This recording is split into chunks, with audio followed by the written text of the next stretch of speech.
Hi everybody, welcome to Control, Alt and Compete. Today we're joined by Ali Hay, aka the Ninja Warrior. Ali loves Fortnite, he loves DayZ, he's also been a contestant on Ninja Warrior UK, and he's also opened his own fun park. So if you'd love to hear more about Ali, you're going to love this show. Hi everyone, welcome to Control, Alt and Compete. Today we've got a very special guest, Mr. Ali Hay. Hi Ali, how you doing mate? Good to see you mate, good to see you. I was going to say you're a ninja, are you a ninja? Still a ninja, yeah. Yeah, certified ninja. Yeah, absolutely. What do you have to go through to be a ninja then, do you think? Lots and lots of challenges over many years. Ninja Warrior, I guess, is probably the more acute title. But I guess that is being somewhat on one of the big TV shows globally, but at a decent level. So yeah, once you've kind of done that, you get the rite of passage and you get to call yourself a ninja. A ninja. I love you sending your little emojis with a little ninja. Well, that's it. It's like super, obviously dedicated to what we do. So it's pretty cool. Tell me about the Ninja Warrior UK. You've done really well. Yeah, I've done well for years. Competed in Ninja for nearly a decade now, which is pretty wild. Longest serving male athlete from the UK show, but also done a number of competitions across the world. Founded the sport in the UK. We merged with OCR, which is obstacle course racing, 3 years ago. Formed the national governing body in the UK, and we'll be getting hopefully the official status as a recognised sport in the UK this year. But we are also in the Olympics for 2028, which is massive. Tell me about the sport then. What do you mean by the sport? So I know it's a big tricky to go through to get a governing body status. So how did that work then? Well, basically, I mean, there's precedent for a long time in the sport. It's obstacle course racing, right? So you're doing what either they've done through military backgrounds with assault courses, but just at a higher level. They've been doing it in Japan for 25 plus years now. So it's got real precedent, and obviously if you watch the show it's really difficult. We get Olympians on there that can't complete like the heat stage. So we pushed that to various discipline types within the sport that we use, and then when you're making a sport you have to go through everything from all the way from safeguarding and coaching qualifications up to the rules of the sport and founding leagues, etc. Which is a massive operation. So we've done it and we're doing really well. It's huge now. Second fastest growing sport in the last decade, I believe. So what do you think, what's the actual minimum, if I had to sit and make a course up, what's the minimum amount of obstacles you've got to do? When does it become official track then? So there's various disciplines within the sport, but let's say you wanted to do one that's in the Olympics, which is a 100-metre format. You would need at least 6 obstacles in that, and they need to encompass the various elements that challenge your anatomy. So agility, speed, power, that kind of thing. So there is, you could kind of follow a criteria to do it. And do you think it's trickier than the gladiators back in the 90s? Do you think you'd beat a gladiator? Gladiators would be a breeze, man. It'd be such a fun, it's like gladiators is good, but it's entertainment and it's easy. It's not easy because that's dismissive, but it's, for what we do compared to what that is, it's much easier. I mean, we weren't allowed to compete in gladiators because of that exact reason. We were just like, there's no point in you guys being here. We were kind of a bit gutted by that because a lot of us got to that kind of point, but then they were like, nah. So what was your kind of ninja name then? Was it Ali Hay Ninja Warrior UK? The Bearded Ninja. Bearded Ninja, that's right. Yeah, that was it. Well, Ben Shepherd, he coined that way back, and then I was the first ninja that kind of coined it and then began branding it and then began being paid to go to events and... Because that's your streaming name as well, wasn't it? It was my streaming name back when I first started on Mixer, which was because of an injury. Right. I snapped my Achilles. It was a really bad snap. Couldn't walk. Had to go through the conservative healing method. So basically, I was like, right, I've got this energy. Let's do something. And I love gaming. And I was like, let's start gaming. And that's where we kind of... Yeah. Mixer was good though. Mixer was class. I was speaking to a guy in Mixer, and we done our very first event. We broadcast it on Mixer, and they actually gave us the dashboard, the Xbox dashboard, as for advertising. So that Saturday, if you turned on your Xbox 360, we were there. I remember. We had 250,000 people watching the first event just because we're first on the Xbox. It was massive. Never had that since, but that was really good at highlighting people, like spotlighting. They would do, what was it called? There was a certain thing where basically everybody, you would watch this one channel and then they would flip between, if you're playing Fortnite and you're in the final 5 players, it would pop up to your stream and you'd suddenly have 400 or 500 people and you'd be like, hey, welcome in. I can't remember what it was called, but that was a great way, and I streamed pretty hard. Ninja helped, you know, there was a lot of people in different countries who watched the show. Like Hawaii, for example, had a really good following from people in Hawaii. Awesome. Because Ninja Warrior UK was bigger there. And then all those streamers jumped on, and then, you know, you collab with them. And I loved the streaming. I thought it was so much fun. I was really disappointed when they went to Facebook. When they when that didn't go any further, because I thought it had legs on it. Yeah, because I went to Facebook Gaming, and like I don't know, I didn't feel like we wanted to jump to Facebook at the time, so we went to Twitch. Yeah, Twitch was a logical move in that sense. I think Mixer was really advanced in a lot of ways, but they were also just didn't get the numbers they needed to kind of keep that growing. Or the thing is, they never had the time to do it because they had the money. I think they bought Shroud and they brought Ninja. Yeah, they did. But did you ever meet the other Ninja? Like, is there a rivalry between you and the real Ninja? No, are you the real Ninja? No, he was far bigger than I ever got. But it was cool when he came to the platform because it was like, oh, really good. What people did think is I was just copying that name, and I was like, no, I am actually an actual Ninja. Yeah. I was like, I'm a real life one, not a gaming one. But gaming, I wasn't as good as him. I've got a really funny story for you. I was speaking to a guy who worked for Epic, and he was telling me about when Fortnite Save the World came out. Yeah, yeah. And it wasn't really doing that well. And they were at a barbecue, and they're all having a couple of beers. And at the time, PUBG had just came out, and with the kind of, you know, the battle royale element to it. And then they said at the barbecue after a couple of beers, "Will you and 15 guys go in Monday, see what you can do with Fortnite?" And then they done that, and then there you go. I remember when it came out, PUBG, I tried it, and it just wasn't. The game just barely worked on when we were playing it on the Xbox. It was like so. There was just so many elements of it when I was like, wow, I've just played this whole game and I've just died because I froze and then I woke up dead. Was that with the Save the World bit? No, that was PUBG. And then I went to Fortnite, and it was like the first ever season, right? So me and the guys started playing it. It was like such a steep learning curve because you're like, oh my, what do we do? And you're building this wall, and you're like, and it was just so basic, but it was class. Were you good at building? Yeah, I'm still like pretty good at the whole building. When we did that event down in London. Oh, the bet. Aye, bet. That was cool because obviously I was playing on the big screen, and then I was talking, and I remember I was playing the game on my laptop, but the big screen was behind me. We had a good crowd of people, and I was explaining because it was all teachers and stuff, and I was explaining to them about, I know the damage on this gun because it's a blue unity off it. It means that this does this damage if I catch a body shot or a headshot. I've worked out now that his 100 shield is gone and he's down to like 10, you know. Yeah. And then I was playing it and I got the win, and I was like, everybody was cheering when I got the win, and I was like, yes. And I love it. Like, I think the dynamics of that game are, for somebody like me that's got a very busy brain, it's like. So is that what you liked about it, the fact that no two rounds could roughly be the same? But you could guess, so you probably got hedged or bet, as you said, who was where, but is that what you liked about it? Yeah, like I've always been an RPG kind of guy, and I feel those games are so big now that for somebody like me who gets sidetracked all the time, or doesn't have a lot of time. It doesn't have a lot of time, and I'm sidetracked constantly. Yeah. I go off story, and before I know it, I've got no idea what the story is anymore. And they're so big that it takes me ages to get back into what the story was about. I'll admit it, I fast forward the cutscenes all the time. Yes. So I find I'm not as enveloped in what's happening, and that started happening about the last time the Red Dead came out. I found this game is class, but it's so big, I'm struggling to stay on narrative. And I find with battle royales, things like DayZ, survival games, the class, because you pick them up, you do your thing, and you log off after one game or two games or whatever you want to do.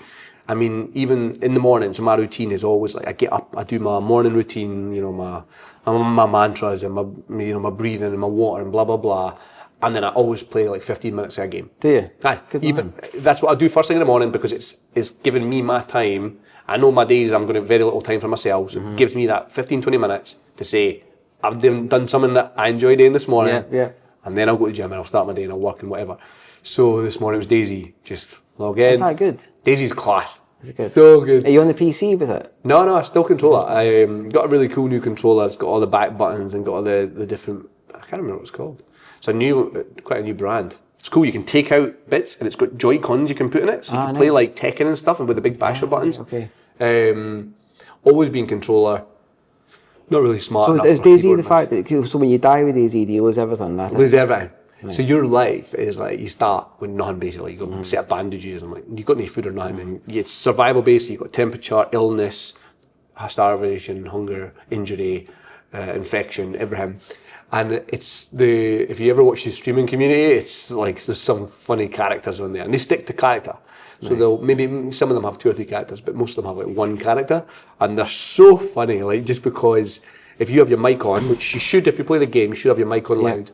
When you speak, you have a radius of obviously like audio, so folk can hear you. Right, nice. So like I stumbled into a base with 3 guys yesterday, and I was like, oh, there's 3 guys in here, and they're all talking away, and I was like, oh my word. So climbed up on the roof, and I was like, right, what am I going to do? What am I going to do? Of course, you climbed up on the roof. Got up on the roof, right, and I'm up on this thing, and then I tried to throw a smoke grenade in.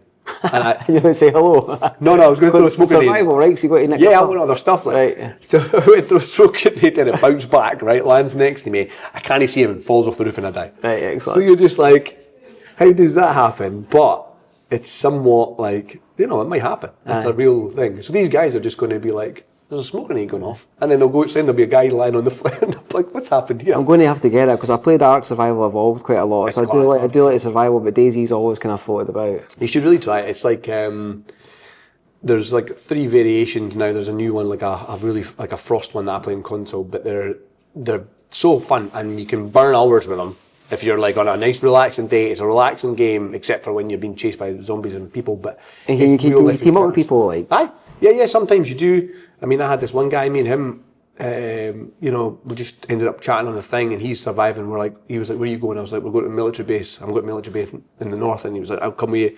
And then you end up like bumping into other folk, and you can, quite quickly get into situations. You get tied up, and they'll like take all your stuff, and they can leave you for dead. Or there's a lot of really cool kind of storylines that can happen with it, especially if you go role play. You've seen GTA, the role play. And that's amazing. That stuff. Mad. People just being police or just being robbers. Ambulance driver. I can't wait for the new GTA to come out. It's going to be a game changer. Aye. We'll see what comes with it. It's just like, there's so many things happening with it. But what do you think? See the Fortnite then. What do you think about the way it's turned now? Like it's almost like Roblox. Like huge. It's just so big. That Epic have done such an amazing job of pulling in so many different types of people. My 2 boys love the Lego one on it. Yeah, that's really playing cool. the Lego. It's great fun. I think for me personally, I like the OG one. I'm glad they brought the OG variation into it. I like the no build version. See, like a lot of people like the no build. I'm like build OG, but it's like I like that because it's just dead sweaty and it is what it is. It's very basic. The new game modes have always got like you're having to learn all these different metas of all these new things they add constantly, which is fun every so often. But I prefer like just that's what I'll grind that one out. I know if I lost it's because I messed up, not because this guy had some new fancy sword when he jumped past me and I never seen him. I think all that stuff. What skin do you have? I actually just played with the new OG Dark Knight, but so I had an account when we were back, and it was like a season 1 account. I had everything, and something happened where Epic had like done a new update, and I had to log back in. Wasn't letting me come in. Wouldn't let me reset password, and I messaged them. And they said you're just going to have to delete that off the account. I think that's what they say everywhere. And I did that, but it deleted my actual account. Nightmare. And they couldn't access it, and basically I lost like all the streaming. I was making money off the support creator code when I was streaming. Yeah. So I had like hundreds of skins. I had everything basically. I still had money on the account, and then it got all wiped. So it was just like I lost everything. I had to start again. So a lot of the ones I used to roll aren't there anymore, but it's just a skin in it. Yeah. The day. No. I've got a cool Predator skin. Like Aliens and Predators. So Predator skin. I've got the wee dog in the back. Class. Love it. I just wish they would NFT this stuff, so like we actually owned the stuff. And then I think they'd want to if they could. The tech's there. And it's not overly difficult to apply everybody in a wallet. I mean, I do it with my businesses. Anyway. When you think about the V-Box, you've pretty much got the currency there anyway. You've got the currency on chain. You would just need to transition a par on chain, and then you would then apply everybody a wallet with their account. And then you could transfer that onto the blockchain. So you can transfer it anywhere, which means you have oversight over what you own, and you can pass it on, you can sell it.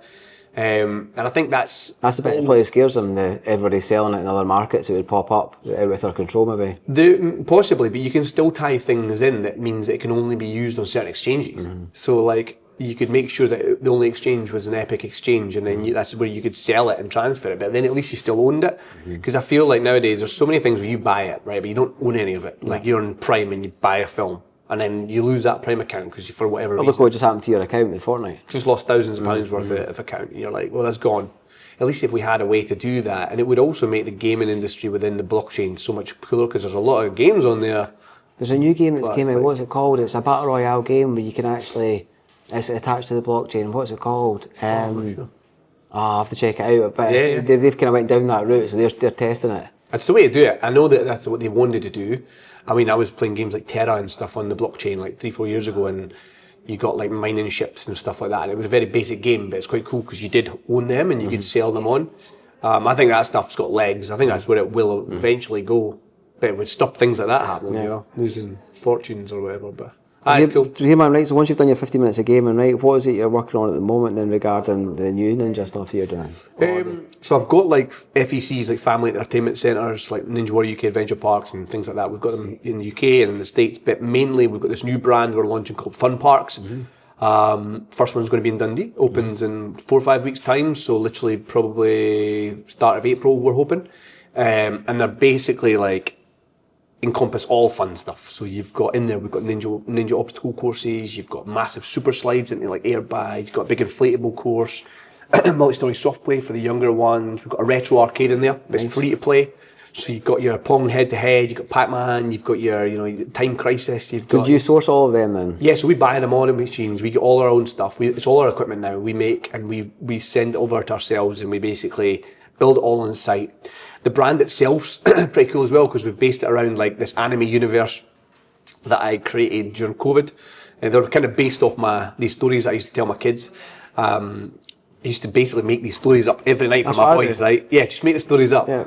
So I kind of came up with a theme where I could do that without any boundaries. So we were the main protagonists, but then you had what were called these portal worlds. Right. And then within every portal world was a new universe, right? So you could go in and I could just come up with a new story every time and we would go and do our thing. And basically there was a villain at the center point called the High Lord, and he was the evil High Lord, and he was like creating these spawn monsters and stuff, and they soak up the joy and the light. Basically they're like anything fun, they absorb that. So the less fun you have, the more they'll like grow. But they try and take over each of these port worlds bit by bit. So I was like, this anime kind of universe is how I imagined them on paper, so I started illustrating them and whatnot, and I never got to complete them. So when it came out with this new brand, I was like, we need a way, because we want to make these family entertainment centres that can evolve. It's not like a trampoline park where it's stuck as a trampoline park. We want to be able to evolve. So once that area becomes, like we've done that for 4 years now, let's switch it out. We can change it. The new portal world is going to be boom, whatever we decide, VR or go-karts or whatever you want it to be. And so we thought we would theme the fun parks around these anime characters, where the gaming's a big part of it. Like these retro games, these VR headsets, these like augmented reality. We've got a big one in Basildon down near London that we're working on. It's going to have a lot of that in there too, with these anime characters, which is like a really cool tie-in. And one of the other things that we've been working on for years with American Ninja Warrior out in the States is this gamification. So this is another massive thing that's really important at the minute, and gamification is like a way where you can bring gaming on your mobile into an adventure park. So you use similar to what you would have with your ski pass in your jacket. So you're saying like things like one of the stories you were saying that basically the more fun you have, the more you can kill that monster. You could have things like that. You could have things like that. So you can have touch points or scan points throughout your facility. You could have them in each obstacle, for example, in your obstacle course. And you have your chip on you, so you have it on your wristband, and then you can tap that and you can now set a time from here to here. And on that app, our gaming app, with whatever centre we have, let's say it's American Ninja Warrior, we go, today we need to try and beat 3 highest of our fastest times, and then we get XP. And the XP adds to certain, like you might have a season pass, you might have a paid for season pass, and you unlock various, That's what kids are going to want now. They unlock various elements as they go. Because like you're saying, if you go to a trampoline park, no disrespect to any trampoline park, but you're left to your own devices, and you could go in there, do a wee bit and go, nobody really cares, right? But if you had to maybe jump on X amount of trampolines, jump at different heights, then it definitely changes it. Touch the bag, you might have high points, all these different things, but you can actually unlock real world prizes. Or NFTs. So in game, you might have like various skins for your avatar and whatnot that show that how well you've done over that year. But you might also have like in-house stuff. So we might do a deal with like a milkshake company. Yeah. You hit 100 XP this month, you get a free milkshake out of that. So you come up to the cafe and you'd be like, here's my app, they scan it because you've unlocked it. So there's so many elements that you elements. Yeah, that's right. So many elephants. If you said elephants, or I took it as elements, it's fine. It could be elephants. So many elephants. You can work in elephants if you want. I love elephants. So many elephants that you can bring into it that are like. You're going to say that? Don't say that. Just keeping it legit now. I've just changed it. That's fine. But you bring them into the gaming world and the physical world. So you've got this new unity where actually you're getting people who are physically active, having a good time, playing, having fun. And then showing their pals what they got. But they're also gaming in what they're used to. Yeah. So it's that generation, the young ones that love to mix that. Yeah. And it's super important. And I mean, you can do that basically as well. You could have simple things. We've got the Martin Ninja Warrior UK park in Edinburgh.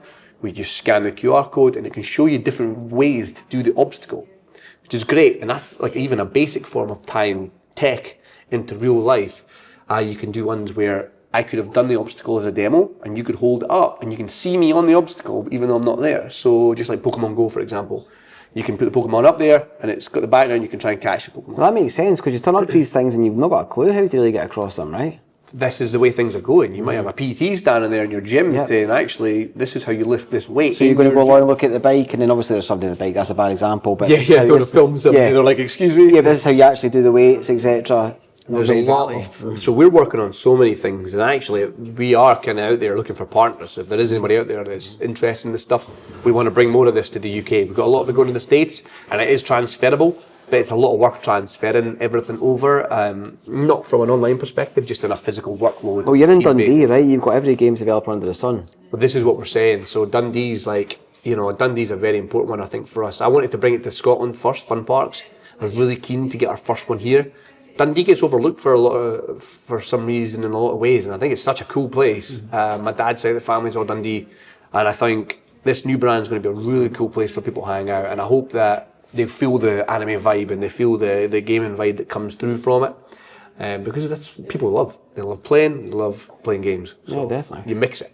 What arcades? I'm thinking of the retro arcade bits. What ones have you got in then? Did you say? Oh, like there's Time Crisis. You've got your like Capcom versus Marvels. You've got your like your Need for Speeds, and then you've got all the way back to your basics like your head-to-head Pac-Mans and your head-to-head Pongs and stuff like that. So they're like it's retro arcade style. So you've got the old machines and you got the button bashing style, but you've got a lot of these games that people know from going to arcades when they're younger. Yeah, and you want me if I rock up with my kids and that, you want the dads to tick a box or the mums to tick a box and want to play that as well. And we keep all high scores, and like I said, it's free to play these games. So once you're in the park and you've got your ticket, you don't have to keep buying. The only ones you have to pay for are the prize machines, which is obvious because you've got to buy the prize, right, or try and win a prize. But all the retro arcade, totally free to play. The only rule that we state on it is, if there's somebody waiting to play the game, don't hog it for any more than 5 minutes. Let them roll on after you. Yep. And all high scores are kept, so you're trying to beat every score. But we want people to come and enjoy games. And like you said, like let's say, Dad's not as bothered about going on the big slides or on the inflatable, but he might want to try and beat that, and he might want to try some of the ninja obstacles. It's cool. It's just a blend of hanging out, having fun. It's tricky because I took my kids to a trampoline park in Scotland, and I didn't realise how bad my arm muscle was, and I tried to do the kind of trapeze thing. And I went on, I just fell. I was like, it's hard. That's why I think sometimes it's like with these places, it's good to dabble. Yeah. But people aren't going to dabble if it costs a fortune. They're just going to say, no, it's not for me. We're trying to keep everything super cheap and affordable at fun parks. But keep them coming. But keep them wanting to come back and hang out. Big time, Like, we're not trying to rob everybody. No. Things are getting so expensive. I mean, you've got kids, I've got kids. It's like everybody knows now. You don't have to preach this. It's like everything costs so much to go out for a day with the kids, like even just 2 kids and your partner or whatever. 80, 90 quid just for one thing to do with them. And then you're going. And then they're not happy with that, and they want to go back again the next day, or want to go to something else afterwards. You're like, oh God, how can you justify that? So it's trying to find that blend. So for me, it's like, gaming, family fun, exercise, getting people active, which is one of the things we started doing. I remember back. Where there's Big Betty we did. Yeah, Big Betty. That was the big esports truck. Yeah. Which it has to be named in Scotland, a name like Big Betty. It has to be Big Betty. I spoke to the German guys that ran it, and I said that to them, they're like, no, I'm okay, just leave that. Oh, really? Yeah, it's a Scottish name. Sounds like it. It does sound like it. But Big Betty, we did that, and one of the things we were focusing on was making sure like gamers understood like stretching, hydration, resting eyes. Oh, it's so important. Well, obviously I'm from a PT background, so for me it was like being a gamer, and knowing all this stuff was quite important, which is why I ended up getting involved with this. I can't remember the acronym for it, but the sports research and development for Scotland. And you're a chair for Asthma UK as well, is that right? Yeah, I was an ambassador for it. That's right. Yeah, a lot of random roles like that where it's just trying to bring a little bit of, I guess, information to the public so they know what it is about. Most people know asthma, but they don't really get like the significance of how many people die per day and how hard it is drowning in fresh air when your lungs just don't work anymore. So you're asthmatic yourself then? Yeah. And so how do you manage that then? I'm just... Because you wouldn't think it. You talk, or, probably a surprise to anyone listening after what we just said about yourself that you're asthmatic as well. So it's so hard, man. It's such a frustrating thing to have because you're limited without any real control. You can control it with your inhalers and things like that, but actually when it's chronic and you're environmental based asthmatic, so you might go from the hot to the cold and suddenly it triggers it. Really, right? Okay. That's nothing you can really do about that. It's just life, and then suddenly you're struggling to breathe for the next hour. And my fizz is great. It's super high. I was in Dubai last week competing at a massive event called the Dubai Games. It's a huge televised event. The Crown Prince organises it. I bet that was epic, was it? Amazing. We had to do the Burj Challenge, so you have to climb the Burj Khalifa, tallest building in the world. You done that? Fast as you can, with a 10k weight vest on, tied to your 5 team members with 1 metre rope between you. And you got to go. Is that on YouTube, is it? Yeah, it was streamed. It was all on there. I don't know if they didn't have camera crews in the hallways because it's for safety. It's emergency stairwells that you're on. Right, okay. Right, 160 odd floors. Wow. And we were running that competition last week, and we did been training for months for it. Team was sorted. I was team captain representing Edinburgh. Had these great athletes, good friends of mine, but also like the best athletes going. And you got 50 odd teams doing it. We unfortunately got one of the late time slots, which was something I hadn't really thought massively about. And then the other element was it rained the day before, which I also hadn't thought massively about. So when it came to competition day, the stairwell, there's no AC, there's no air ventilation properly running through there. And we basically got like an 11:30 run time roughly. So it was roasting hot. The humidity was wild and I didn't expect it. So when you're talking stairs, just go boof, boof, boof. And the weight vest is quite restrictive. So once we got into the hall and we started, again, like I said, my asthma is environmental. So I walked in the hall and I took a breath and that air was wet. And I just thought, oh no, I haven't thought about this. I expected the heat. I didn't expect humidity. Dubai's got very humid over the recent years with their cloud seeding and the stuff that they do. So it's become very moist and it never used to be. It was a dry heat. So like I got in the hallway and the railings are wet with sweat. The air's wet, the floor's soaking, and I knew I was in trouble. Instantly, I thought, this isn't going to be good for me. So yeah, we ended up on the 20th floor, got to the 20th floor, and then I started pretty much redlining, which is bad. I mean, my fizz, I can run at the top of that, my fizz should be fine. What's redlining then? Redlining is when your heart rate is on the upper level and you're already starting to feel like you're deteriorating. And when you get to that level, it's a case of, we just need to roll with it. But basically I ended up in hospital, got to the 155th floor, couldn't see from about 120th. Aye, you should have just said, lads. Well, I can't. If we stopped, we're out. I know, but still, mate. It's not an option. Failure is like, at that point, I knew I was going to blackout, but it was a case of like, I just needed to get through this and not give up because the team needed me to do it. And we got to 155. I said to the boys, that's me, I'm passing it. I said, you're going to have to catch me. And I did. I passed it just as I said it. My God. So they caught me and they picked me up and they did the last few floors with me and we completed it. And we actually ended up mid-pack point-wise, which saved us. Give me goosebumps, Ali. Oh, it was brutal. It was one of the most painful things I think I've done. It was sheer agony for such a long time and the cramps would not stop. Because my left Achilles is snapped years ago for the streaming, like I explained earlier, my right leg had to take a lot of the brunt. So in hindsight, the humidity was something I'd overlooked. And it was one key thing. And again, it's just my asthma. It's not my actual fizz or my mentality or anything. No, definitely not. So I was on a blood oxygen depletion rate and then that was it. But we're out, back training, we're back to it. So you just have to roll with the punches. Sometimes you win, sometimes you lose. Big time. Well, listen, man, I'm so glad to have you on. Like I said, you're one of the top people I wanted to get on this. So Yeah, all the best for it, and I'll definitely come up to Dundee. Is it open yet? Is it a couple of weeks? Yeah, April, some point in early April. I'm going to come and set some high scores then. Come and get some high scores, bring the kids, we'll have a good time, for sure. Good man. Sure, bro.